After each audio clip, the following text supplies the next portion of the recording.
वंदे वांछित कामार्थे चंद्रात कृत शेखराम सिंहरूढ़ा अष्टभुजा कूष्मांडा यशस्विनी। नमस्कार साथियों, आज नवरात्रि के चौथे दिन माता की कूष्मांडा स्वरूप में उपासना की जाती है। कहा जाता है कि इनकी उपासना से भक्तों के समस्त भय मिट जाते हैं और वे निर्भीक हो जाते हैं। इसी संदर्भ में आज हम बात करेंगे रानी चेन्नम्मा की, जिन्हें हम कर्नाटक की लक्ष्मीबाई के नाम से भी जानते हैं।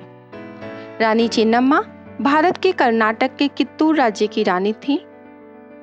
उन्होंने हड़प नीति डॉक्ट्रिन ऑफ लेप्स के विरुद्ध अंग्रेजों से सशस्त्र संघर्ष किया।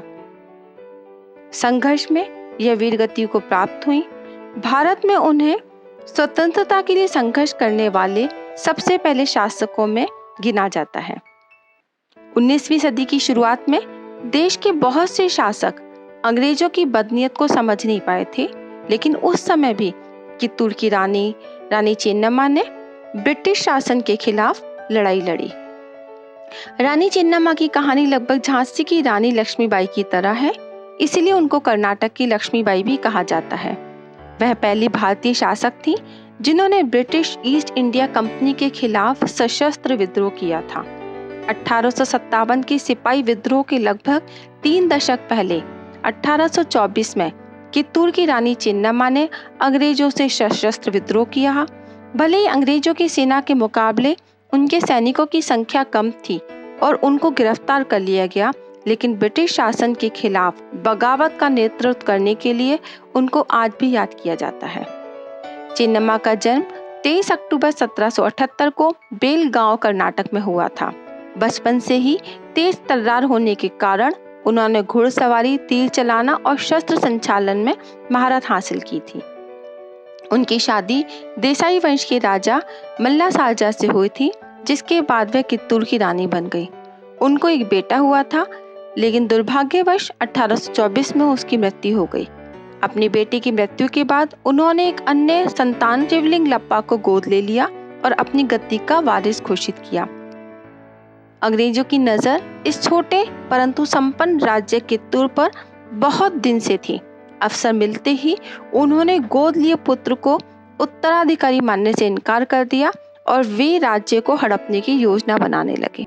रानी ने बॉम्बे प्रेसिडेंसी के लेफ्टिनेंट गवर्नर लॉर्ड एल्फिंस्टन को पत्र लिखा। उन्होंने कित्तूर के मामले में हड़प नीति नहीं लागू करने का आग्रह किया, लेकिन उनके आग्रह को अंग्रेजों ने ठुकरा दिया।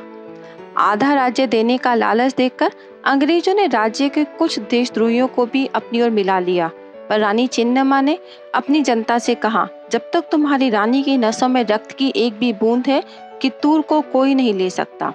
धारवाड़ के कलेक्टर थैकरे ने 500 सिपाहियों के साथ कित्तूर का किला घेर लिया। 23 सितंबर 1824 का दिन था। किले के फाटक बंद थे। थैकरे ने 10 मिनट के अंदर आत्मसमर्पण करने की चेतावनी दी। इतने में अकस्मात किले के फाटक खुले और 2000 देशभक्तों की अपनी सेना के साथ रानी चेन्नम्मा मर्दाने वेश में अंग्रेजों की सेना पर टूट पड़ी। थैकरे इस युद्ध से डरकर भाग गया। 2 देशद्रोहियों को तो रानी चेन्नम्मा ने तलवार से मौत की घाट उतार दिया।